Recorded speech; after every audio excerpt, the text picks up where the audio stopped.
देवस्य धीमहि धियो यो नः प्रचोदयात्. Now rub your palms. Touch your eyes. Gently open your eyes. चलिए कृष्णा जी कौन सा सिस्टम समझाना? Ma'am excretory. अच्छा ये बताओ, अब थोड़ा सा लग रहा है कि सिस्टम समझ में आ रहे हैं? जी मैम, कॉन्फिडेंस आया काफी. क्योंकि जब तक चीज़ों को बहुत ढंग से डीप में नहीं पढ़ेंगे और खुद में समझेंगे समझाएंगे नहीं, तब तक लगेगा सब आ रहा है, पर फिर क्या होगा कि पढ़ते जितना भी रहेंगे पर मन में कभी कोई कॉन्फिडेंस आ ही नहीं पाएगा. ठीक, चलो सब बैठेंगे आराम से. स्क्रीन शेयर करेंगे कृष्णा जी कि मोनिका मैम से? हाँ करें. मोनिका मैम करेंगे कि कृष्णा जी आप कर रहे हो?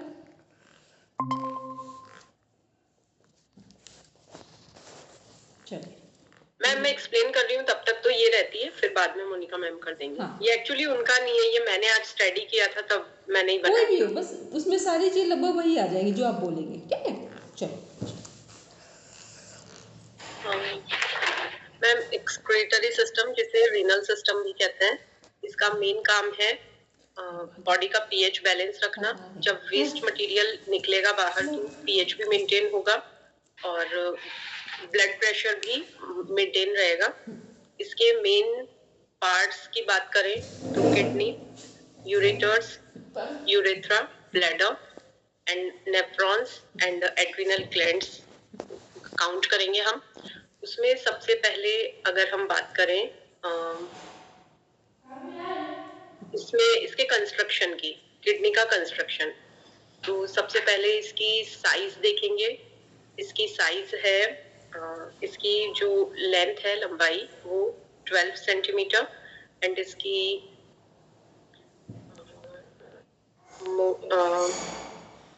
इसकी विड्थ 6 सेंटीमीटर, इसकी जो मोटाई है वो 3 सेंटीमीटर. और ये किडनी जो है वो बीन्स के शेप की होती है एंड ब्राउन कलर इसका होता है और ये सिचुएटेड होती है हमारे वर्टिब्रल के नीचे. तो लिवर के नीचे होने की वजह से जो राइट किडनी है वो थोड़ी सी नीचे की ओर होती है. और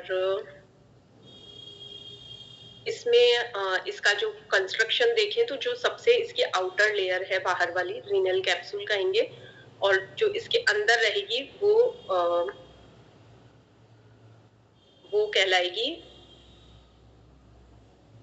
मैम एक टेक्निकल नेम है याद नहीं आ रहा, मेडुला अंदर वाली है और बाहर जो है वो कॉर्टेक्स, और जो इनर है वो मेडुला.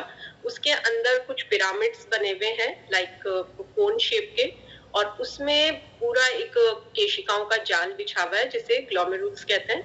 और इसका जब प्रोसेस स्टार्ट करेंगे तो सबसे पहले ये कहेंगे कि जब लिवर प्रोटीन का सिंथेसिस करता है, एमिनो एसिड में जब उसको कन्वर्ट करता है, तो ब्लड में कुछ यूरिक एसिड, यूरिया, अमोनिया, ये सारे वेस्ट आ जाते हैं. तो उसके फिल्ट्रेशन के लिए हार्ट इसे रीनल आर्टरी के थ्रू किडनी में भेजता है.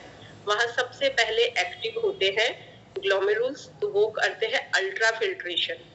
उसके बाद जब आगे बढ़ते हैं तो वोमेन का रोल स्टार्ट होता है. उनका काम है रीएब्जॉर्प्शन. तो इसमें वो एब्जॉर्ब करेंगे. स्टार्टिंग में इसमें से आरबीसी, डब्ल्यूबीसी, प्लाज्मा कुछ भी नहीं निकलेगा, केवल और केवल इसमें glucose and starch and water, ये सारा कुछ एब्जॉर्ब होगा. फिर सेकंड प्रोसेस में जब वोमेन ने रीएब्जॉर्ब किया, उसके बाद थर्ड प्रोसेस जब इसके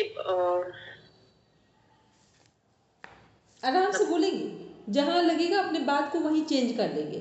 ठीक है, ये नहीं कि वहीं पर अगर नहीं लग रहा है हम दूसरे पॉइंट को कवर करेंगे, उसी से कनेक्ट कर देंगे. ठीक है बोलिए. फिर थर्ड स्टेप में नेफ्रॉन्स के पास आएगा जहाँ फाइनल फिल्ट्रेशन हो जाएगा एंड यूरिन बिल्कुल अलग हो जाएगा. और यूरिन का कंस्ट्रक्शन अगर देखें तो 96% वाटर एंड 2% उसमें थोड़े से पॉइंट में थोड़े से मिस हो रहे हैं. नहीं, उसको रोकेंगे नहीं, कुछ मिस नहीं करेंगे, जो जैसे है उसको कनेक्ट करिए पूरा. 96% वाटर, 2% उसमें urea, and 1.3% protein, fat and sugar रहेगा। तो ये इसका कंस्ट्रक्शन है। और फाइनली अब ये नेफ्रॉन्स में थर्ड स्टेप में फिल्टर हो चुका है। तो यूरेटर के थ्रू, यूरेटर्स दोनों एक्टिव होंगे, उनके थ्रू ये आके ब्लैडर में इकट्ठा होगा। ब्लैडर की कैपेसिटी 0.5 लीटर वंस है। जब वहां पे फील होगा तो नर्वस सिस्टम से ये संदेश आएगा कि अब इसे खाली कर देना है, तो यूरेथ्रा के थ्रू वो एक्सक्रीट कर दिया जाएगा। ठीक। और इसमें ग्लैंड्स कौन सी है? दोनों किडनीज पे एक एक एड्रिनल ग्लैंड है। और ये जब बीपी हाई, मेनली तो ये फाइट एंड फ्लाइट मोड इसमें काम करता है, और बट ये हाई एंड लो दोनों में काम करता है। जब हाई हो जाता है तो ये सोडियम का सिक्रीशन बढ़ा देता है, और जब लो होता है तब रेनिन रिलीज करता है, जिससे बीपी मेंटेन हो जाता है, बैलेंस हो जाता है। ठीक है। एड्रिनल ग्लैंड से कौन से हार्मोन्स निकलेंगे?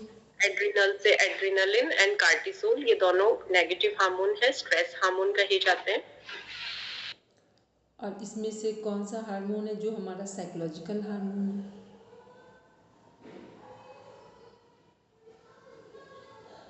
मैम एड्रिनल से निकला है तो एड्रिनलिन, एंड जो इसी को एपिनेफ्रिन बोलते हैं। साइकोलॉजिकल हार्मोन में इसका नाम एपिनेफ्रिन कर दिया जाएगा। ठीक है, वो हार्मोन हो गया। और कॉर्टिसोल हमारा नेगेटिव हो गया हमारा। ठीक है, चलिए अब हमने अभी एक पॉइंट था उसको क्लियर करेंगे कि कॉर्टेक्स और मेडुला क्या है। मैम कॉर्टेक्स जो सबसे बाहर वाली लेयर है वो तो कैप्सूल हो गई, उससे अंदर जो है वो कॉर्टेक्स है। और बिल्कुल जो अंदर है, यहाँ जो ये नजर आ रही है ये मेडुला है, जो यहाँ ये पिरामिड शेप कह सकते हैं या कोन शेप कह सकते हैं, इसे शंकु का आकार, ये मेडुला है। और इसी में ग्लोमेरुल्स फैले हुए हैं। और सेकंड स्टेप में, फर्स्ट स्टेप में ग्लोमेरुल्स ही एक्टिवली काम करते हैं, जो अल्ट्रा फिल्ट्रेशन है वो ग्लोमेरुल्स ही करते हैं इसमें। जो हमारा ये यूरिन है, इसका पीएच कितना होना चाहिए जिससे कि ये सही लगे कि किडनी ठीक है? वैसे 6 to 8 कहते हैं एडल्ट में, बट एग्जैक्ट बोले तो 7.4। ये क्या है कि केवल यूरिन बता रहा है कि आपकी पूरी body fit and fine mode है, केवल यूरिन से बताया। क्योंकि पीएच देखा है, ब्लड का पीएच देख लिया गया तो बिल्कुल ठीक है। मतलब कुछ ऐसे पॉइंट्स हैं जिनको देखकर हमारे पूरी हेल्थ का सही पता लगाया जा सकता है। किसी का WBC प्रॉपर चेक कर लिया जाए, या प्लेटलेट्स नॉर्मल है, हीमोग्लोबिन नॉर्मल है, तो इसका मतलब क्या है कि सभी लगभग, अगर कुछ प्रॉब्लम होगी भी तो शॉर्ट टर्म होगी, जल्दी से आप कोप अप कर जाएंगे। किसी कारण से, कोई मौसम के कारण या कहीं सडन गए हैं तो कुछ बॉडी में इन्फेक्शन आ गए किसी कारण से, वो हो सकता है। लेकिन कोई भी ऐसी डिजीज़ नहीं हो सकती है जो कह दें कि बहुत लंबे समय से थी, ऐसा नहीं हो सकता है, या सीवियर मोड पे नहीं हो सकती। क्योंकि ये सारे पॉइंट्स क्या हैं, जो ब्लड का पीएच है या हमारा इसका यूरिन का पीएच है, ये अपने आप में फुलफिल कर रहा है कि हमारी हेल्थ ठीक है। चलिए अब आते हैं, बोलेंगे कृष्ण? मैम मैंने इतना स्टडी भी किया, आज मैंने बहुत मेहनत की इस पे, बट अभी भी मुझे ये कंफ्यूजन है। नहीं, आज आपने अपनी रिकॉर्डिंग अभी जब हम आपको भेजेंगे तब आप देखेंगे, आज फर्स्ट टाइम है जब आपको ऐसा लगा कि आप बिल्कुल सही से पढ़ कर आई हैं, पढ़कर नहीं बल्कि समझ कर आई हैं। ठीक, बॉडी लैंग्वेज चेंज थी। आज ऐसा नहीं लग रहा था कि कोई एक फिलॉसफी पढ़ने वाला व्यक्ति ये बोल रहा है। ठीक है, और हम हमेशा बोलते हैं फिलॉसफी पढ़ो तो इतने ढंग से फिलॉसफी पढ़ो कि जब उसको डिफाइन कर रहे हो तो लगे कि सच में वही पढ़ कर आए। और जब एनाटॉमी फिजियोलॉजी बतानी हो तो फिर उसको इतने ढंग से बताओ कि ऐसा लगे कि अब हम एनाटॉमी फिजियोलॉजी पढ़ कर आए। साइकोलॉजी पढ़ो तो ऐसे पढ़ कर आओ कि उसको समझा रहे तो सामने वाला ये ना सोचे कि बायसनेस आ रही है, इसकी फिलॉसफी इसकी साइकोलॉजी में आ रही है, या इसकी एनाटॉमी इसकी फिजियोलॉजी में जा रही है तो एनाटॉमी फिजियोलॉजी में अब उसकी साइकोलॉजी जा रही है, या तो सब एक साथ कनेक्टेड हो तो बिल्कुल साइंटिफिक व्यू आ रहा हो, तब तो बिल्कुल ठीक है। कम से कम ना साइंटिफिक व्यू आए तो बायसनेस ना आए। क्योंकि अब हम लोग कोई वो तो है नहीं, प्राइमरी टीचर्स तो है नहीं कि बस हमने वहाँ तक पढ़ा है तो एक दूसरे सबकी बायसनेस आएगी। मान लो हमने इंग्लिश सिखा रहे हैं तो वही हम लोग किताबें से बुके में आ जाएंगे, टीचर से टीचरे में आ जाएंगे। क्यों नहीं आएंगे? क्योंकि हमने अभी उसको, और प्राइमरी की बात इसलिए ऐसे हो जाती है क्योंकि देखो वहाँ पर जब कोई पढ़ रहा है तो उन टीचर्स ने बाई चांस वो स्टडी उतना डीप में आगे जाकर नहीं की है तो वो हो सकता है, लेकिन हम लोगों से ऐसी उम्मीद नहीं की जाएगी कि हम लोग इतना आगे जाकर हम लोगों के अंदर बायसनेस आए। तो आज आप फर्स्ट टाइम अपनी रिकॉर्डिंग देखेंगी तो आज आपको अलग लगेगा, ठीक है। और कल अभी इसको जब हम कल से इसमें इसका सेकंड पार्ट जो ऐड करेंगे साइकोलॉजी वाला, तो यह पहले हम डाइट को ले लेंगे, ठीक है। डाइट को लेंगे तो साइकोलॉजी का भी एक पार्ट है, तो डाइट को पहले कंप्लीट कर दें। तो इसमें क्या होगा कि तो कल 10 मिनट का हम डेली रखेंगे, एक एक कोई ना कोई सिस्टम प्रॉपर समझाना है। तो जब तक हमारी ये यूनिट 10 डेज के अंदर पूरी होगी तब तक क्या होगा, पूरा एनाटॉमी फिजियोलॉजी आपके माइंड में फीड हो जाएगा। और जब समझाने के फॉर्म में बैठोगे आप लोग कि मैम को समझाना है, तो हम यहाँ करेक्ट भी कर देंगे और आपको भी लगेगा कि समझाना है, तो आपका प्रिपरेशन अलग हो जाएगा, ठीक है। चलिए मोनिका मैम स्टार्ट कीजिए। Hello Monica ma'am. हाँ जी मैम। हम लिम्फेटिक सिस्टम कर रही थी पहले। करिए लिम्फेटिक। एक मिनट रुकिए। Seema ma'am, hello Seema ma'am. Hello Seema ma'am, कौन सा सिस्टम समझाएंगे? आज मेरी तबीयत ठीक नहीं है। मैं तो ठीक सुनिए फिर आराम से, ठीक है। ठीक। रचना जी कुछ कह रहे हैं? मैम ये थोड़ा सा कंफ्यूजन था, ये left renal artery, right renal vein, तो ये वाला पोर्शन होगा। ये वाला, ठीक है, यही वाला जो दिख रहा है ये। बस इन्हीं के थ्रू यहाँ से जब ब्लड आएगा तो फिर इधर चला जाएगा। तो यहाँ जो ये रेड कलर से शो किया हुआ है, तो ये आर्टरी को शो किया हुआ है और ब्लू से वेन्स को किया हुआ है। यहाँ से जो वही आर्टरी वेन्स का सब सही वही है, मींस आर्टरी से वही वहां से जो आया, बट उसमें ऑक्सीजन पल्मोनरी आर्टरी है, बस वहाँ पर एक एक्सेप्शनल केस है, बाकी सब जगह सिमिलर चल रहा है, पूरी बॉडी में कहीं पर भी आ जाएगा, ठीक है। आर्टरी और वेन्स का, और कैपिलरीज क्या है, वो सबसे लास्ट वाला हिस्सा है जो फिल्ट्रेशन में काम कर रहा है, ठीक है। चलिए स्टार्ट करेंगे मोनिका में। दीदी इसमें एक बस न्यूरॉन्स की बात नहीं बताई है, बाकी तो सब बढ़िया। कौन सा?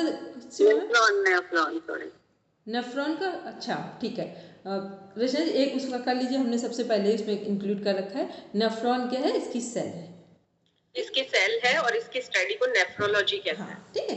जो जैसे न्यूरोलॉजी बोलते हैं इसमें, वैसे यहाँ पे नेफ्रोलॉजी हो गई, ठीक है। और दो हमेशा ध्यान रखेंगे, जो दो सेल हैं ये आपका क्वेश्चन बनाती है, एक नेफ्रॉन और एक न्यूरॉन, ठीक। बाकी की सेल नहीं पूछी जाती है, ठीक है। चलिए बोलेंगे मोनिका, स्टार्ट कीजिए। मैम ब्लड से स्टार्ट करेंगे, थोड़ा पहले ब्लड, पहले ब्लड स्टार्ट, ब्लड से आराम से समझाइए, आप लोग को फ्रीडम में रखा है, ठीक है। पढ़े मैम। ब्लड जैसे हम देखते हैं, ब्लड एक कनेक्टिव टिश्यू है जो हमारे बॉडी में पूरे शरीर में कनेक्ट करता है, ट्रांसपोर्टेशन का काम करता है। डायग्राम है उसका? नहीं हो तो सर्कुलेटरी सिस्टम को दिखा दिए, ऐसा लगे कि जिस सिस्टम को पढ़ा रहे हैं वही सामने है, ठीक है। फिर करें।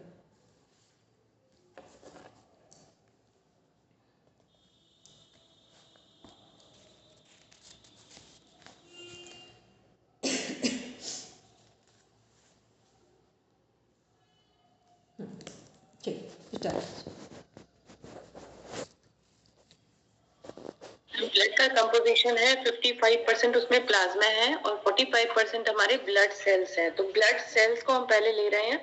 ब्लड सेल्स में हमारे सबसे पहले हमारे आरबीसीज आ जाते हैं। और उससे पहले हम एक बार मोटे तौर पे देख लेते हैं कि हमारे फंक्शंस ऑफ ब्लड क्या हो सकते हैं। तो फंक्शन ऑफ ब्लड में सबसे पहले हमारा कि ऑक्सीजन हमारा जो भी है उसको ये ट्रांसपोर्टेशन में मदद करता है। ब्लड हमारे सब सेल्स और टिश्यू में ऑक्सीजन का ट्रांसपोर्टेशन करता है और वहां से जितना भी वेस्ट मटेरियल है, कार्बन डाइऑक्साइड है, वो ये लेकर वापस आता है। अब ये जो ब्लड ये कर रहा है transportation of oxygen and CO2, तो ये किसके माध्यम से कर रहा है? ये हमारे रेड ब्लड सेल्स होते हैं जिसमें हीमोग्लोबिन होता है। हीमोग्लोबिन एक कंपाउंड है, एक प्रोटीन से बना हुआ कंपाउंड है, जिसमें कि हीमोग्लोबिन जब जो उसको रेड कलर भी देता है आरबीसीज को, और ये ऑक्सीजन के साथ जब मिलता है हीमोग्लोबिन, तो ये ऑक्सी हीमोग्लोबिन बना देता है और इसकी वजह से हमारे ब्लड में ऑक्सीजन का मात्रा आ जाती है, वो एब्जॉर्ब कर लेता है और बाकी सेल्स को भी ये ट्रांसपोर्ट कर देता है। इसी प्रकार से जब इसमें CO2 जो सेल्स में से निकलता है वहां से, तो वो भी इसके साथ बाइंड कर जाता है और वहां से ये वापस आके लंग्स में फिल्टर हो जाता है हमारा ब्लड।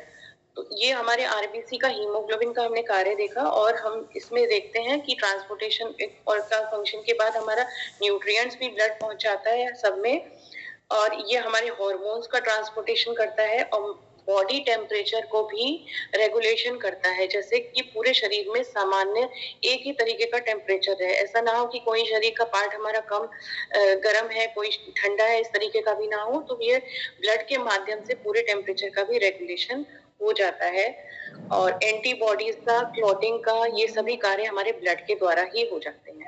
अब हमने आरबीसी को पहले देखा है, तो आरबीसी में हमारा रेड ब्लड सेल्स जो हैं, ये हमारे बिना न्यूक्लियस वाले सेल्स होते हैं बॉडी में, और इनका लाइफ स्पैन जो होता है 120 डेज का होता है। ये प्रोड्यूस होते हैं हमारे बोन मैरो में, और स्प्लीन में जाके ये इनका डेथ होती है। इनका खत्म जो होता है वो स्प्लीन में जाके होता है। स्प्लीन में जाके जब ये इनकी डेथ हो जाती है, तो यहाँ पे इनका जो हीमोग्लोबिन का जो पार्ट है जिसमें से आयरन कंटेंट है वो खत्म कर दिया हो जाता है, और वो डिस्ट्रॉय होकर जब आयरन का जो पार्ट है वो लीवर में जाके स्टोर हो जाता है फेरिटिन रिजर्व्स के तरह से, और उसमें से बिलिरुबिन बच जाता है जो बिना आयरन के होता है। जब मात्रा हमारे ये जो बिलिरुबिन है ये हमारे ब्लड प्लाज्मा में मिल जाता है। कभी कभी किसी वजह से बहुत ज्यादा आरबीसी की डेथ हो रही है, तो बिलिरुबिन की मात्रा हमारे शरीर में ज्यादा हो जाएगी। ये हमारे कारण बनेगी जॉन्डिस का। शरीर में जब जॉन्डिस होता है तो हमारे शरीर का हम जब देखते हैं तो बिलिरुबिन की मात्रा उस समय ज्यादा निकलती है, उसमें जब आप ब्लड टेस्ट में हम देखते हैं तो। अब हमने आरबीसी का फॉर्मेशन देख लिया। अब इसमें एक कार्य और है कि आरबीसी के जो फॉर्मेशन में मदद करते हैं वो विटामिन है हमारे फॉलिक एसिड। फॉलिक एसिड बहुत जरूरी होता है आरबीसी के फॉर्मेशन में, और इसकी कमी की वजह से मेगाब्लास्टिक एनीमिया होता है, जो हमने नेट के पेपर में भी क्वेश्चन आया हुआ है हमारा। तो इस एनीमिया का कारण यही होता है कि फॉलिक एसिड की कमी हुई है और आरबीसी का फॉर्मेशन ठीक से नहीं हुआ है। आरबीसी के फॉर्मेशन और उनके मैच्योरेशन में विटामिन B12 की भी बहुत आवश्यकता और बहुत उसका भी रोल है। अब हम आगे देखते हैं कि हीमोग्लोबिन के फॉर्मेशन के किस किस वजह से और भी होता है। एक तो प्रोटीन की जरूरत होती है, एक आयरन की जरूरत होती है। विटामिन में हम देखेंगे तो विटामिन B12 हो गया, और विटामिन C है। विटामिन C जो है हमारे आयरन के एब्जॉर्प्शन में मदद करता है और हमारे ब्लड की हीमोग्लोबिन की मात्रा को बढ़ाने में भी मदद करता है। इसके अलावा हमारे कॉपर और निकेल भी ऐसे मेटल्स हैं जो हमारे शरीर में हीमोग्लोबिन की मात्रा को सही रखने में हमारे हेल्प करते हैं। फिर हम आगे जाके इसमें देखते हैं कि हमारे जो हमारा WBC है, तो WBC हमारे हो गए ल्यूकोसाइट्स। तो WBC का सबसे बड़ा कार्य होता है कि ये हमारे वॉरियर्स होते हैं शरीर के। जब भी कोई एंटीजेंस हमारे शरीर में कोई वायरस का अटैक होता है तो ये एंटीबॉडीज प्रोड्यूस कर देते हैं। WBC हमारे शरीर में दो तरीके के होते हैं, ग्रैनुलर और ए ग्रैनुलर। अब ग्रैनुलर WBC वो होते हैं जो सामान्यतः हमारे वॉरियर्स हैं। इसमें भी 3 प्रकार के हो जाते हैं, जिनका हम कभी जब हम ब्लड टेस्ट कराते हैं तो उसकी मात्रा देखते हैं। अगर ईज़ोफिल्स होते हैं, बेसोफिल्स होते हैं, और इनकी मात्रा कम या ज्यादा हमारे शरीर के किसी बीमारी को दर्शाती है। ज्यादा आमतौर पे जब WBC की मात्रा शरीर में ज्यादा हो जाती है तो ये किसी प्रकार की इन्फेक्शन का इंडिकेशन होती है, क्योंकि हमारे बॉडी उसको फाइट बैक करने के लिए और ज्यादा उनको प्रोड्यूस कर रही होती है। इसमें जब हम ए ग्रैनुलर वाले पार्ट को देखते हैं तो उसमें हमारे WBC मोनोसाइट्स और लिम्फोसाइट्स में आ जाते हैं। इसी लिम्फोसाइट्स में हमारे T लिम्फोसाइट्स होते हैं जो हमारी इम्यूनिटी का पार्ट हैं, जो हमारे इम्यून सेल्स है लिम्फेटिक सिस्टम में। अब हम इसमें ही आगे जाके देखेंगे कि हमारे इम्यूनिटी में किस तरीके से ये वर्क करते हैं, T लिम्फोसाइट्स और B लिम्फोसाइट्स। तो ये हमारे लिम्फ टिश्यूज और लिम्फ नोड्स जो हमारे इम्यूनिटी का लिम्फेटिक सिस्टम का है, ये हमारी इम्यूनिटी भी, हम टाइप्स ऑफ इम्यूनिटी भी इसमें थोड़ा सा देखते हुए चलते हैं। तो हमारी 4 प्रकार की इम्यूनिटी है, इनेट इम्यूनिटी, एक्वायर्ड इम्यूनिटी और स्पेसिफिक और नॉन स्पेसिफिक इम्यूनिटी। ये क्वेश्चन भी हमारे नेट जेआरएफ में आ चुका है कि हमारे कितने प्रकार की इम्यूनिटी हमारी बॉडी में होती है। इनेट इम्यूनिटी हमारी जन्मजात जो हमारी बॉडी में पहले से ही है, हमारे जन्म से ही। एक्वायर्ड इम्यूनिटी वो होती है जो हम मान लीजिए कोई वैक्सीनेशन डाल के हमारे अंदर एंटीबॉडीज प्रोड्यूस करी जाती हैं। तो बचपन में हमारे में कुछ वैक्सीनेशन दिए जाते हैं जिनके फलस्वरूप हमारे शरीर में बुखार या कुछ आता है और हमारी बॉडी एंटीबॉडीज प्रोड्यूस कर लेती है, वो हमारी एक्वायर्ड इम्यूनिटी हो जाती है। इसमें हम ऑटो इम्यूनिटी भी देखते हैं। ऑटो इम्यूनिटी क्या चीज है? ऑटो इम्यून असामान्य रोग क्षमता की शक्ति हो जाती है। शरीर अपने ही ऊतकों और अपनी ही कोशिकाओं को नष्ट करने लगता है। उसमें उसको हम ऑटो इम्यून डिजीजेस या ऑटो इम्यून डिसऑर्डर को इसमें देखते हैं। हम इसमें लिम्फेटिक सिस्टम से पहले हम प्लेटलेट्स को भी एक बार देख लेते हैं। तो प्लेटलेट्स जो है हमारे बॉडी में, इनको थ्रोम्बोसाइट्स बोला जाता है और इनकी मात्रा 2,50,000 से लेकर 5 लाख तक होती है पर mm ऑफ ब्लड। इनका लाइफ स्पैन 8 से 12 दिन का होता है और इनकी भी डेथ स्प्लीन में ही होती है। ये हमारे ब्लड के क्लॉटिंग में मदद करते हैं और जो इनका क्लॉटिंग है और जो प्लेटलेट्स का ये है काउंट, जब प्लेटलेट्स हमारी, जैसे फीवर है हमारा या डेंगू फीवर है, कोई ऐसा फीवर है जिसमें हमने ध्यान नहीं रखा, हमारा फीवर बहुत दिनों तक चल रहा है, तो हमारा प्लेटलेट्स का काउंट कम होने लगता है और ये एक अगर सामान्य से काफी कम हो जाए तो ये बहुत खतरनाक स्थिति हो जाती है। अब इसमें हम ये भी देखते हैं कि हमारा क्लॉटिंग ऑफ ब्लड के लिए क्या विटामिन होते हैं यूज। तो हमारे विटामिन के और हमारा लीवर का इंपॉर्टेंट रोल होता है हमारे प्लेटलेट्स के फॉर्मेशन में। लिम्फेटिक सिस्टम की तरफ हम जब आप जाते हैं तो हमने ये सारा देख लिया और लिम्फेटिक सिस्टम के लिए हमने देख लिया कि हमारे टी लिम्फोसाइट्स और बी लिम्फोसाइट्स जो WBC के द्वारा ही उन्हीं का एक वो रूप है। तो हम लिम्फेटिक सिस्टम में देखते हैं जैसे हमारा जब ब्लड फ्लो कर रहा होता है हमारी कैपिलरीज के थ्रू, तो कैपिलरीज में कुछ ऐसे मतलब कुछ सीपेज हो जाता है जैसे कहते हैं, तो हमारा वहां से जो ब्लड है वो नीचे आ जाता है किसी लिम्फेटिक वेसल्स में। अब वो जो ब्लड आता है उसमें से आरबीसीज नहीं आ पाते क्योंकि जो उनका सेल का वो जो साइज है वो उसमें से नहीं निकल पाता, वो थोड़े बड़े होते हैं। और WBC क्या है कि अपने साइज को पतला भी कर लेते हैं और कहीं से भी पतली से पतली कैपिलरीज या कहीं से भी निकल जाते हैं, तो मोस्टली उसमें WBCs भी होते हैं। और हमारे प्रोटीन होते हैं जैसे एल्ब्यूमिन और अमोनिक एसिड्स भी होते हैं, हमारे अमीनो एसिड्स भी होते हैं और प्रोटीन होता है, तो वो हमारा लिम्फ वेसल्स में आ जाता है। ये लिम्फ वेसल्स के थ्रू रन करता रहता है। अब ये जो हमारा सर्कुलेटरी सिस्टम का जो ब्लड है ये तो हार्ट के पंपिंग से हमारा सर्कुलेट कर रहा है, मगर जो लिम्फेटिक सिस्टम का लिम्फ है ये हमारे रेस्पिरेटरी रिदम के साथ ही धीरे धीरे फ्लो करता है। इसका रिदम जो है थोड़ा सा धीरे होता है मगर ये पूरी बॉडी में ये भी फ्लो करता रहता है। और लिम्फ नोड्स के थ्रू हमारा जो भी इन्फेक्शन है या वहां पे कुछ भी हमारी बॉडी में कोई आ रहा है इन्फेक्शन, तो ये लिम्फ नोड्स के थ्रू हमारे वहां पे एंटीबॉडीज प्रोड्यूस करते हैं और उससे फाइट बैक करने में हमारी मदद करती है। ये बेसिक हमारा कार्य लिम्फेटिक सिस्टम का यही है कि ये हमारे बॉडी में इन्फेक्शन को फाइट ऑफ करने में हमारी मदद कर देते हैं। और ये लिम्फेटिक सिस्टम के हमारे लिम्फ नोड्स पूरे शरीर में ही फैले होते हैं।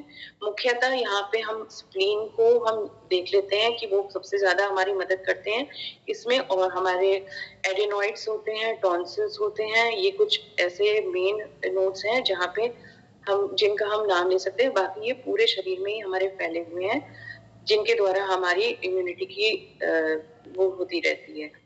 अब हम आगे इसमें ब्लड का वो देख लेते हैं कि हमारे ब्लड ग्रुप्स कितने होते हैं।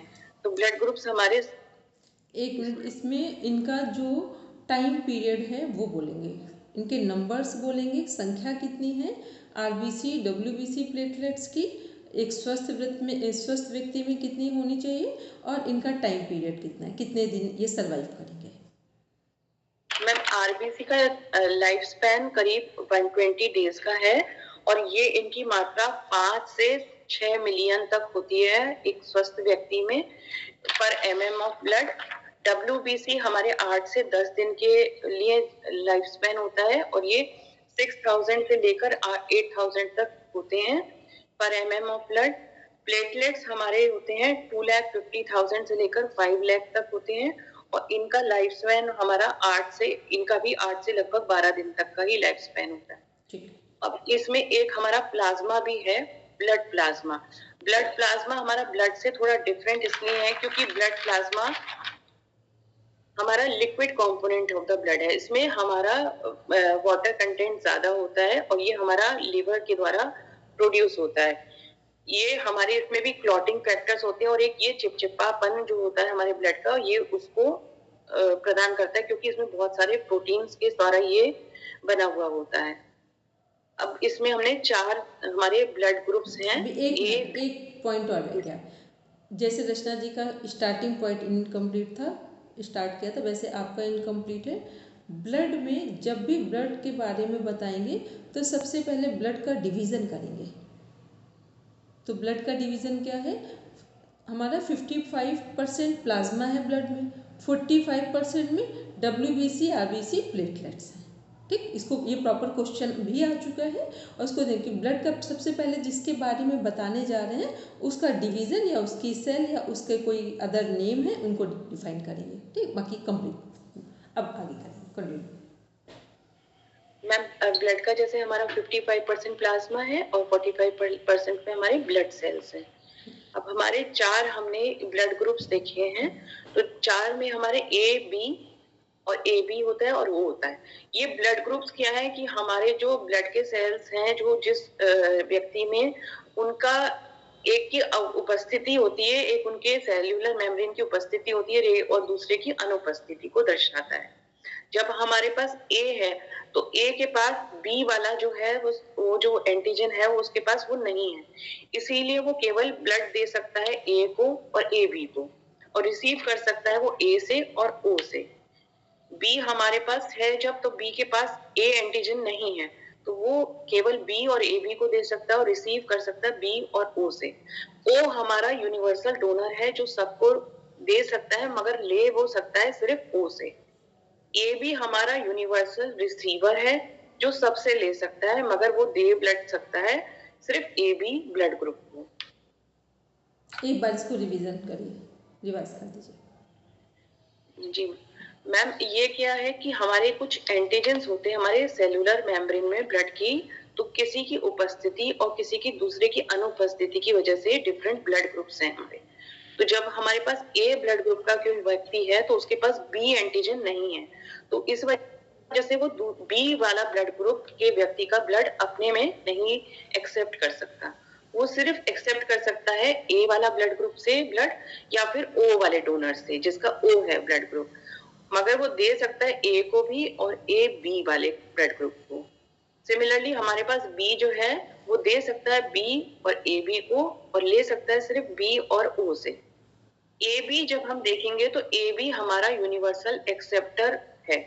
इस ब्लड ग्रुप का व्यक्ति सभी से ब्लड ले सकता है मगर देने की जब बात आएगी तो सिर्फ AB को ही दे सकता है। O हमारे व्यक्ति जो O ब्लड ग्रुप के हैं वो यूनिवर्सल डोनर कहे जाते हैं क्योंकि वो सभी को ब्लड ग्रुप को ब्लड दे सकते हैं मगर लेने में वो सिर्फ O वाले व्यक्ति से ही ब्लड ले सकते हैं, उन्हीं का एक्सेप्ट करेंगे क्योंकि उनके पास और दूसरे एंटीजेंस नहीं है। ठीक है, अब इसमें देखते हैं क्या कॉमन हो गया कि A जो है वो A वाले को से ले सकता है और O से ले सकता है। दे किसको सकता है, जिसमें A वो खुद है और A B में भी वो A है वहाँ पर। ठीक, B को देख लें तो B को दे सकता है और B को A और B फिर वहाँ B है। बड़ा कॉमन भी अगर देख ले तो सामने सामने चीज़ें दिख रही हैं उन। फिर अगर वो लेने की बारी आएगी तो अपने ही ग्रुप से ले सकता है। O यूनिवर्सल डोनर है तो O सभी से, O का ग्रुप जो ब्लड है वो सभी लोग ले सकते हैं। फिर AB को देख रहे हैं तो AB में क्या कॉमन है, सर्वग्राही है, सबसे ले सकता है वो। O है जो हमारा, O क्या कर रहा है, सबको दे सकता है। O सबको दे सकता है, लेगा केवल O से। और AB ऊपर से अगर हम लोग कुछ भूल भी जाएं तो जो केवल इसका चार्ट बना के अगर सामने रख लें तो कंफर्म कर लेंगे कि किसको दे सकते हैं किसको ले सकते हैं। एक जिसमें अपना सिंबल है वो हम लेंगे और उसको देंगे। फिर ये सब में कॉमन है। फिर जब कॉमन बिल्कुल एक देखेंगे कि कौन किसको देने वाला है और लेने वाला है, तो ओ लेने वाला, ओ सबको दे सकता है और ए भी सबसे ले सकता है, ठीक। बाकी अगर हम लोगों ने ध्यान से पढ़ा तब तो कहीं से कुछ मिसिंग नहीं होगा, और कुछ मिसिंग भी हो तो फटाफट अपना ए बी करके एक चार्ट बनाइए और तुरंत उससे मैच कर लीजिए, तो कहीं कन्फ्यूज़न नहीं रहेगा, ठीक। वैसे ये सबसे सरल सा चार्ट है, इसमें कुछ है नहीं, इसके शॉर्ट ले लीजिए सब। चलिए, अब पहले तो मोनिका में अपने आप को शाबाशी दीजिए, बिल्कुल बढ़िया समझाया, ठीक। अब चलिए थोड़ी देर का हम रेस्ट देंगे, सब अपना पेन पेपर उठाइए, सब लोग अपना पेन पेपर उठाइए। बोलेंगे पढ़ना मैम? इसमें जो ए प्लस और ए माइनस होता है वो प्लस माइनस वाला बता देंगे, उसको भी हम आपको नेगेटिव जो होता नहीं, है उसको कुछ बताएंगे नहीं, उसको हम एक वीडियो दिखाएंगे, ठीक है। उसको कैसे उसमें कि वो कैसे एंटर कर रहे हैं, एंटीजन है एंटीबॉडीज है, वो वाला हम एक कल वीडियो शेयर करेंगे, ठीक है। वो 2 से 3 मिनट का वीडियो है, उसमें आपको ये दिख जाएगा कि क्यों नहीं दे सकते, ये दिखा देंगे, तो फिर फाइनल हो जाएगा, ठीक। चलिए सब इसमें एक वो बनाइए, लिम्फेटिक सिस्टम को दर्शाइए, कैसे बनाएंगे लिम्फेटिक सिस्टम, क्या बनाएंगे लिम्फेटिक सिस्टम में। बस 2 से 3 मिनट का टाइम लगाएंगे।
कुछ कहने में उनका मैम बोलिए।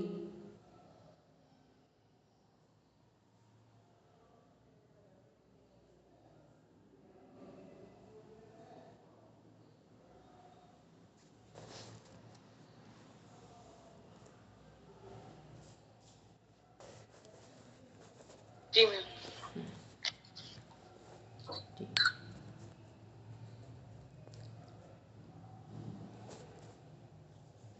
बना लिया सबने लिम्फेटिक सिस्टम, पूरा दिखाइए अपना अपना।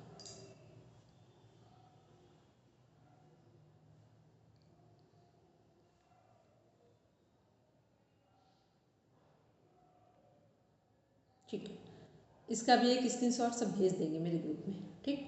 चलिए अब बनाइए एक्सक्रीटरी सिस्टम, बस 1 मिनट में बनाएंगे।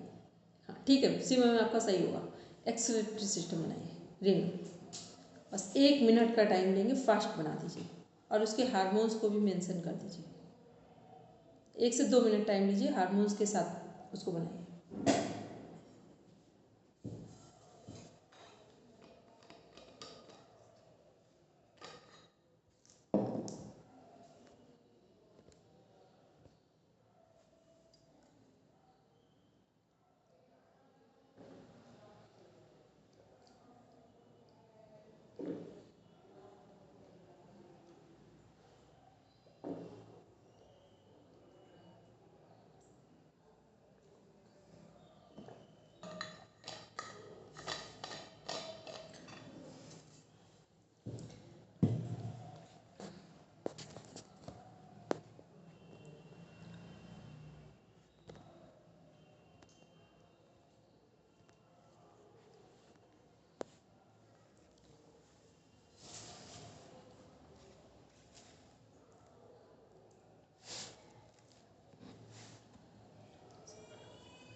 हो गया रचना जी?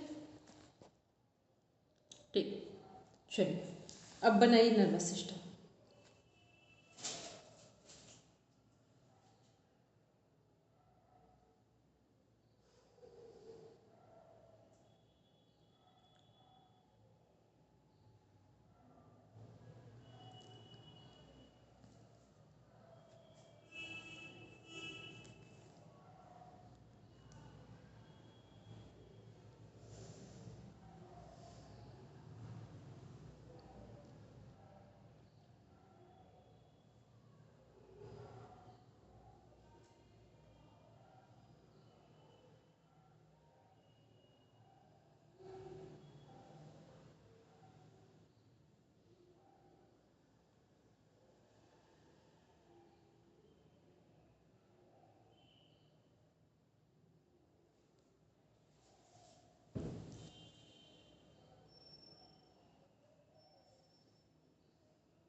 Very good. चलिए नेक्स्ट बनाएंगे circulatory system.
Hello Monica ma'am, complete?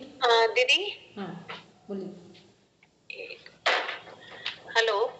हाँ बोलेंगे बोलेंगे अभी अभी अभी कुछ इमरजेंसी है, मेरे को मीटिंग डिस्कनेक्ट करके जाना पड़ेगा। कोई ठीक ठीक कर लीजिए ठीक है। चलिए मोनिका मैम कंप्लीट। चलिए सीमा मैम, रचना जी, ठीक है। सीमा मैम कंप्लीट हो गया? जी दीदी। ठीक है, चलिए अब बनाएंगे रिप्रोडक्टिव सिस्टम।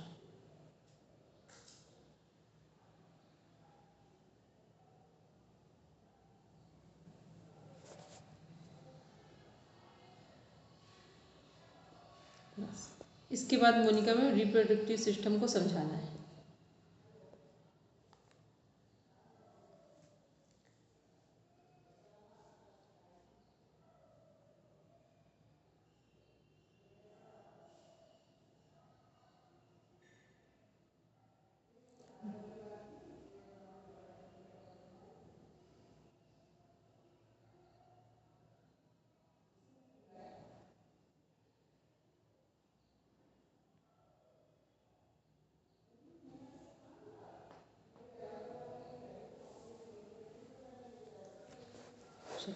जैसे ही सबका कंप्लीट हो जाए सब रख लीजिए अपने पास, और अब देखेंगे रिप्रोडक्टिव सिस्टम। 1 मिनट का टाइम लीजिए, सब कंप्लीट कर लीजिए अपना, और फिर हमको सब पर्सनल भेज भी देंगे।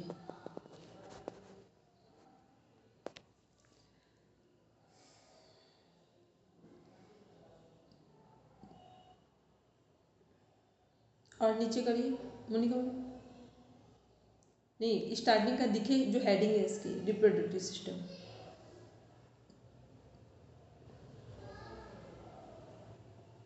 बस ठीक है बस ठीक है।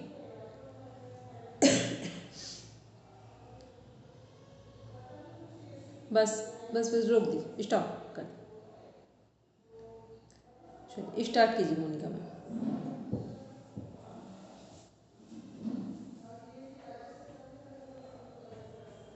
मैं इसके थोड़े से टर्म्स अभी देख के बताने पड़ेंगे। आप आराम से देख कर पूरा देख कर बोलिए आराम से, ठीक है। फिर जहाँ कुछ सही गलत होगा वो हम करेक्ट करेंगे। मैम रिप्रोडक्टिव सिस्टम हमारे जिस तरह से हमारे ऑफस्प्रिंग है, हमारी रिप्रोडक्शन को मदद करता है, तो इसमें हमारा फर्टिलाइजेशन प्रोसेस है और इसमें मेल ऑर्गन्स हैं और फीमेल ऑर्गन्स हैं। तो सबसे पहले हम लोग मेल रिप्रोडक्टिव ऑर्गन्स देख लेते हैं। प्यूबर्टी के समय जो हमारे रिप्रोडक्टिव जो ऑर्गन्स हैं वो सक्रिय हो जाते हैं और हमारे चेंजेस देखने को मिल जाते हैं। धीरे धीरे से एक जो बच्चा है वो धीरे धीरे से, अगर मेल में देखे तो वो धीरे धीरे से पुरुष बनने लगता है, और एक छोटी बच्ची जो है धीरे धीरे से पूर्ण रूप से एक महिला बनने लगती है और गर्भधान के लिए उसके शरीर की तैयारी हो जाती है शुरू, क्योंकि जो उसका एक स्त्री का शरीर है एक गर्भ धारण के लिए पूरी तरीके से विकसित होना शुरू हो जाता है। इसी तरीके से एक पुरुष का शरीर भी पूर्ण रूप से रिप्रोडक्शन के लिए सक्रिय हो जाता है। तो हम पहले मेल रिप्रोडक्टिव ऑर्गन्स में देखते हैं कि सबसे पहले है टेस्टिस, और ये हमारे लोकेटेड है स्क्रोटम एरिया में। स्ट्रक्चर हम देखेंगे टेस्टिस का, तो इसमें एपिडिडाइमिस है जो हमारे स्पर्म के स्टोरेज का एक जगह है, जहाँ पे कुछ ये टर्म्स हैं जो वहाँ पे यूज हुई हैं। एक्सेसरी डक्ट्स है जिसके द्वारा हमारा जो मेल रिप्रोडक्टिव सिस्टम का जो स्पर्म्स है जो बाहर आते हैं, तो हमारे बेस्ट डिफरेंस है ट्रांसपोर्ट स्पर्म फ्रॉम एपिडिडाइमिस, जहाँ पे उनकी स्टोरेज हो रही है, वहां से वो उस जगह पे ले जाते हैं जहाँ पे ऐसे इजैकुलेशन हो सकता है। अब इजैकुलेटरी डक्ट में देखते हैं कि वहां पे स्पर्म जो है सिक्रीशन करते हैं, मिक्स करते हैं सिक्रीशन के साथ, ग्लैंड्स के साथ, और यूरेथ्रा जो कॉमन पैसेज है यूरिन का भी और सीमेन का भी, वहां तक ले जाते हैं। इसका एक स्क्रीनशॉट लीजिए सब, ये नीचे करिए मोनिका मैम, ये वाला लीजिए जो यूरेथ्रा का काम है, common passage for urine and semen, एक सब स्क्रीनशॉट ले लीजिए। चलिए आगे करिए। अब इसमें हमारे एसोसिएटेड जो ऑर्गन्स हैं वो भी हम देखते हैं। सेमिनल वेसल्स हैं जो सिक्रीट करती हैं फ्रक्टोज रिच फ्लूइड, जो एनर्जी फॉर स्पर्म है, हमारे स्पर्म को एनर्जी देता है। एक प्रोस्टेट ग्लैंड है जो हमारे स्पर्म की मोटिलिटी पे को मदद करता है, और यहाँ पे जो हमारे जो टेम्परेचर है उसको थोड़ा सा मेंटेन करता है, जिसके द्वारा स्पर्म्स का नाश नहीं होता है। अब एक्सटर्नल में देखते हैं तो हमारा पेनिस है जिसमें से हमारे इजैकुलेशन होता है, और स्क्रोटम है। फीमेल रिप्रोडक्टिव सिस्टम पे जब हम आते हैं तो हम देखते हैं ओवरीज का पेयर ऑफ ओवरीज है जो दोनों तरफ है हमारे शरीर के, और वहां पे प्रोड्यूस होता है हमारा ओवम। ओवम हमारा एग है जो फर्टिलाइजेशन के लिए तैयार होता है। अब ये हमारे क्या स्त्री के हार्मोन्स होते हैं, एफएसएच और एलएच। एफएसएच होता है फॉलिकल स्टिमुलेटिंग हार्मोन और एलएच होता है ल्यूटिनाइजिंग हार्मोन। जब हमारा ये जो मेंस्ट्रुअल फेज है, मेंस्ट्रुअल साइकिल जब शुरू होती है प्यूबर्टी पे, जब धीरे धीरे एक छोटी बच्ची का शरीर पूर्ण रूप से तैयार हो रहा होता है एक महिला के शरीर में, तो हमारे प्यूबर्टी के एज में मेंस्ट्रुअल साइकिल का शुरुआत होती है। तो वो एक जो मेंस्ट्रुअल साइकिल का जो पहला दिन है, वहां से लेकर ओव्यूलेशन तक के दिन का जो पीरियड होता है उसको बोलते हैं फॉलिकुलर फेज। उसमें क्या है कि एफएसएच हार्मोन जो रिलीज होता है हाइपोथैलेमस के निर्देश के द्वारा पिट्यूटरी रिलीज करता है, तो वो हमारे फॉलिकल्स में जो प्रेजेंट होते हैं हमारे ओवरी में, उनमें से एक फॉलिकल को मैच्योर करके एग बना देता है, और ल्यूटियल फेज में वो ओव्यूलेशन शुरू होता है। ल्यूटियल फेज में जब ओव्यूलेशन का शुरुआत हो गई तो वो वहां पे जाके हमारे यूट्रस में वहां पे एक लाइनिंग, ब्लड की लाइनिंग की तरह तैयार हो जाता है। और जब ये लाइनिंग हमारी फर्टिलाइज नहीं होता है, वहां पे कुछ भी फर्टिलाइजेशन नहीं होता, तो ये लाइनिंग का ब्रेकडाउन जो होता है उसी को मेंस्ट्रुअल साइकिल, हमारी ब्लड जो ब्लीडिंग, उसको बोलते हैं। अब यहाँ पे हम देखते हैं एसेसरी डक्ट्स में फैलोपियन ट्यूब्स हैं हमारी, जो ओवम को ओवरी से लेकर यूट्रस तक ले जाती हैं जब हमारा फर्टिलाइजेशन हो चुका होता है। जब हमारा फर्टिलाइजेशन होता है तो उस एग का इम्प्लांटेशन यूट्रस में हो जाता है ताकि वो वहां पे अच्छे से डेवलप हो सके। यूट्रस हमारा एक इम्प्लांटेशन की साइट है और ये अंदर से हॉलो होता है। ये जब हमारा ल्यूटिनाइजिंग फेज है उस समय ये ब्लड से धीरे धीरे लाइनिंग कवर होने लगती है और शेड होती है मेंस्ट्रुअल साइकिल पे। पर जब यहाँ पे फर्टिलाइजेशन हो गया हमारे एग का तो यहीं पे हम देखते हैं छोटा जो बेबी है, जो वो जिसको हम बोलते हैं उस समय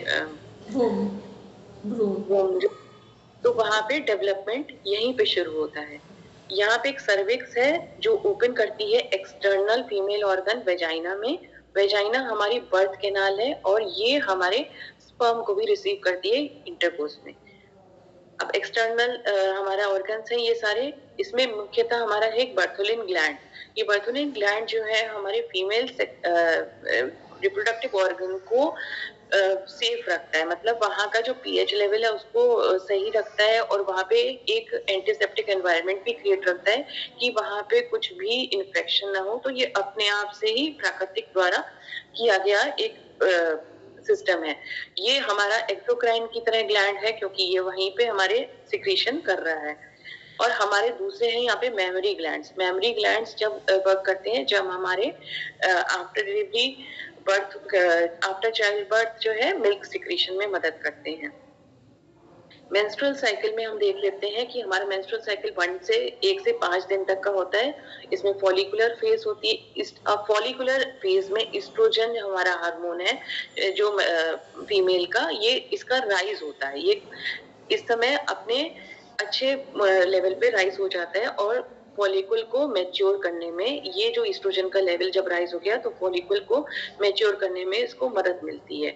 और ओव्यूलेशन हमारा लगभग 14 दिन में हो जाता है। जब ओव्यूलेशन हो गया, हमारा एक एग डेवलप हो गया, तो ये फर्टिलाइजेशन के लिए पूरी तरह से तैयार हो गया है एग।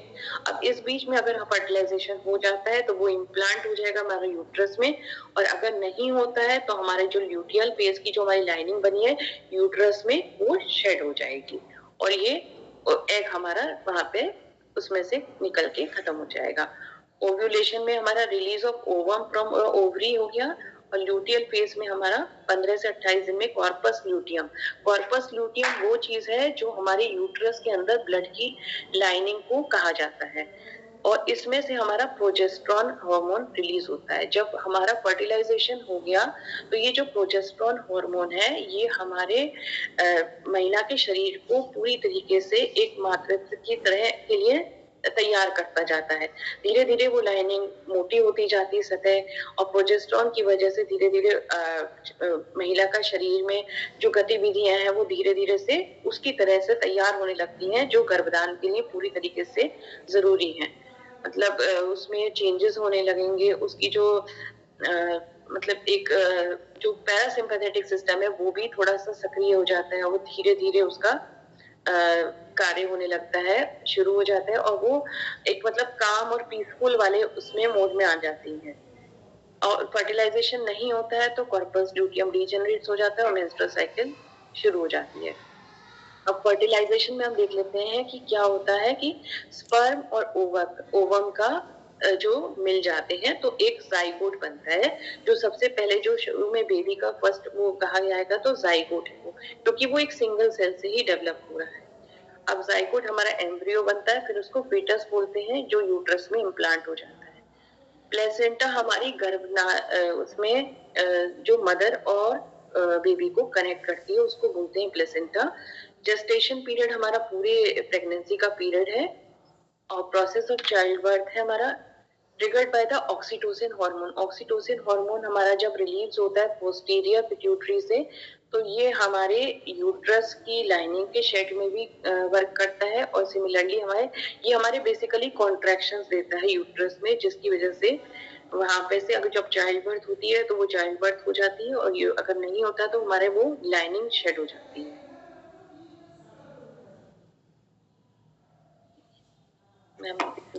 चलिए अब इसमें आते हैं जो हमारा एस्ट्रोजन है प्रोजेस्टेरॉन है और एंड्रोजन एक हार्मोन है, वो कब सीक्रेट हो रहा है?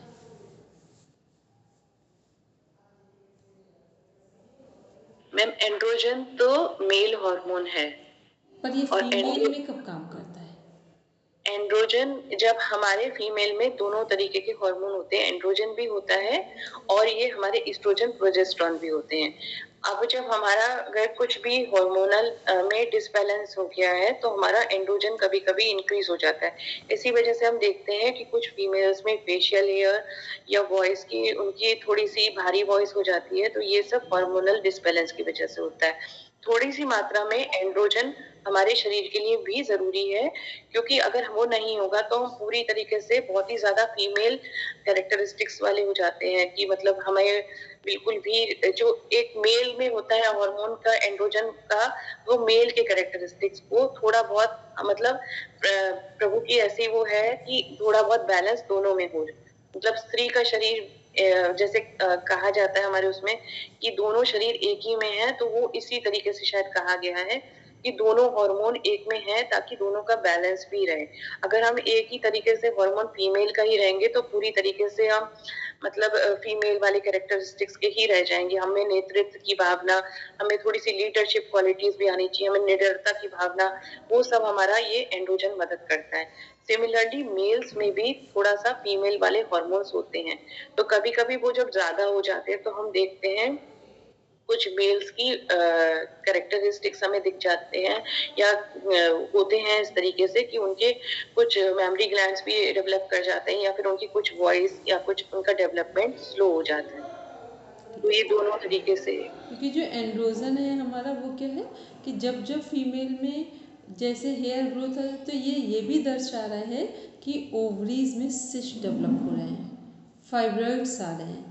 जब जब कुछ हमारे रिप्रोडक्टिव सिस्टम में प्रॉब्लम्स भी आती हैं तब भी ये हार्मोन बढ़ता है। ठीक है, तो ये क्या है, इसका मतलब कि एक को होता है ना कि बैलेंस की बात हो रही इतना ठीक है, लेकिन एक्सेस हो जाए तो ये एक्सेस क्यों होगा? जब कहीं हमारे रिप्रोडक्टिव सिस्टम में कुछ प्रॉब्लम्स आ रही हैं वहाँ पर। ठीक, अब इसको एक और देखते हैं। यदि हम लोगों को ऐसे सिंपल हम बैठे हैं और बताना हो पूरे अपने यूट्रस को डिज़ाइन करना हो तो कैसे बोलेंगे? सबसे पहले क्या बोलेंगे?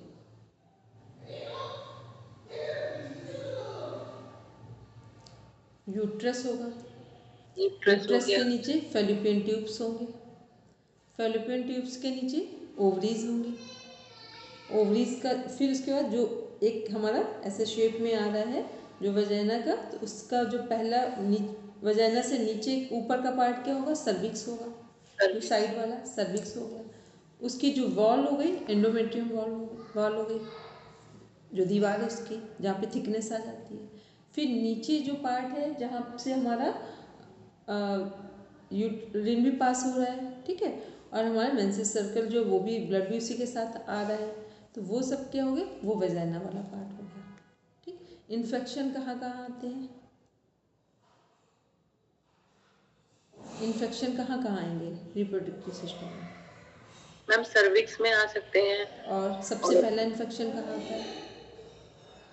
वजाइना, सबसे फर्स्ट इन्फेक्शन वहाँ पे हो गया। ठीक, थिकनेस कहाँ कहाँ आएगी? एंडोमेट्रियम वॉल में आएगी। ठीक, फिर हमारा जो प्रॉब्लम जो फाइब्रॉइड्स हैं वो कहाँ डेवलप होंगे?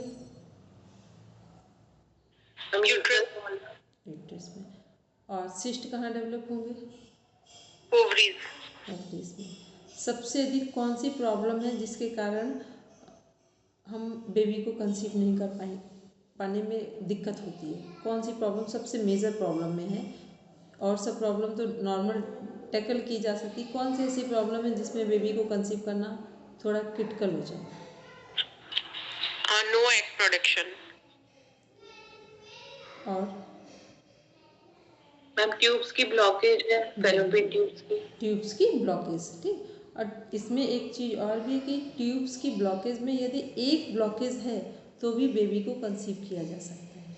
जब दोनों ब्लॉकेज ट्यूब्स के होंगे तब प्रॉब्लम होती है, लेकिन एक ब्लॉक ट्यूब्स यदि बाई चांस ब्लॉक्ड है तो भी बेबी को कंसीव किया जा सकता है। तो जो सबसे टिपिकल जो है वो क्या है, वो है फैलोपियन ट्यूब्स का ब्लॉक होना। ठीक, मान लो ओवरीज में एग नहीं बन रहे हैं तो उसके लिए भी कुछ ऐसे सरल चीज़ें हैं, उसका भी ट्रीटमेंट थोड़ा नॉर्मल हो सकता है। लेकिन जो फैलोपियन ट्यूब्स यदि ब्लॉक के यहाँ पर हैं और दोनों ब्लॉक हैं तो यहाँ प्रॉब्लम होती है। तो ये सबसे क्रिटिकल केस में जाएगा। और भी सारी चीज़ें हैं क्रिटिकल, कोई भी चीज़ सीवियर होगी क्रिटिकल होगी, लेकिन यहाँ क्या है, यदि सारी चीज़ें ओके हैं और फैलोपियन ट्यूब्स में ब्लॉकेज है तो यहाँ प्रॉब्लम आ जाएगी। तो इसमें क्या है, बहुत सारे हमारे उन पर कभी और बात करेंगे, ये तो हम लोग से फिर हट जाएगा ये पॉइंट। तो बस इनमें हमें क्या क्या ध्यान रखना है कि कितना अगर हमें पूरा डिज़ाइन करना हो, 1 मिनट में बताना हो कि उसके कितने ऑर्गन है, या पूरा हमारा जो रिप्रोडक्टिव सिस्टम है फीमेल का वो कैसे वर्किंग में आ रहा है, तो उसके पॉइंट्स हमें स्टार्टिंग से लास्ट तक के कंप्लीट हो। ठीक, उसके हमने हार्मोन्स देख लिए। ऐसे मेल में क्या है, टेस्टोस्टेरोन जो हार्मोन है वो क्या, जैसे ओवरीज में हमारे ओवम बन रहे हैं वैसे वहाँ टेस्टीज में उनका वो हार्मोन्स बन रहे हैं। ठीक है, फिर वो वहाँ पे क्या हो रहा है, वो स्पर्म सीमन जो है हमारा उसके लिए रिस्पॉन्सिबल है। अब उसमें भी जब एक बेबी को कंसीव करना हो, एक न्यूबॉर्न बेबी को लाना हो, सृजन करना हो, तो उसमें क्या है, सब चीज़ों में एक बैलेंस होना चाहिए। ठीक, सभी चीज़ों के बीच एक बैलेंस होना चाहिए, तब क्या होगा, वो चीज़ें स्वस्थ और एक हेल्दी बेबी का जन्म होगा। और जब सभी चीज़ें मेल और फीमेल के साइड से बैलेंस्ड भी हो और इन सब की एक प्लानिंग भी हो, तब एक स्वस्थ बेबी को जन्म दिया जा सकता है। ठीक, तो ये स्वस्थ बेबी को जन्म देने के लिए हमारा रिप्रोडक्टिव सिस्टम का, जितना हमारे नर्वस सिस्टम का हेल्दी होना आवश्यक है उतना ही हमारे रिप्रोडक्टिव सिस्टम का हेल्दी होना आवश्यक है।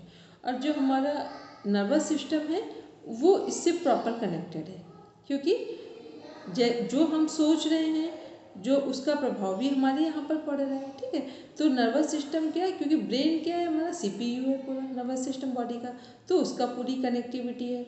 फिर इसके हेल्दी होने में जो हाइपोथैलेमस है उसका कमांड पिट्यूटरी को जा रहा है, और पिट्यूटरी की वर्किंग पर डिपेंड कर रहा है हमारा रिप्रोडक्टिव सिस्टम।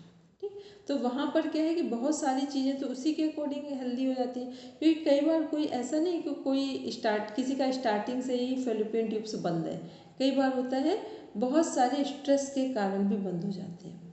खान पान के कारण स्ट्रेस एक्सेस है, या बहुत ज़्यादा कुछ वो ड्रग्स वगैरह ले रहे हैं, ऐसी चीज़ें ले रहे हैं, अल्कोहल ले रहे हैं, तो वो उन सब के कारण भी यहाँ प्रॉब्लम्स आती है। तो केवल हम लोग को इतना, अब रिप्रोडक्टिव सिस्टम को यदि हेल्दी रखना हो तो सबसे सरल योग में क्या है, कौन कौन से हमारे योग के पार्ट हैं जो रिप्रोडक्टिव सिस्टम को हेल्दी रख सकते हैं? मूलबंध, वेरी गुड, और मलासन, तितली आसन, वेरी गुड। ठीक है, ये सब क्या है हमारे रिप्रोडक्टिव सिस्टम को, और अश्विनी मुद्रा। यस, ठीक है, ये सब किसके लिए, रिप्रोडक्टिव सिस्टम को हेल्दी रखने के लिए। फिर हमारा जो प्राणायाम है वो पूरे सिस्टम पर काम करता है, तो वो वैसे हेल्दी रखेगा। ठीक, चलिए अब हम लोग ने ये, आज हमारा रिप्रोडक्टिव सिस्टम कंप्लीट हो रहा है। अब हम लोग देखेंगे यहाँ पर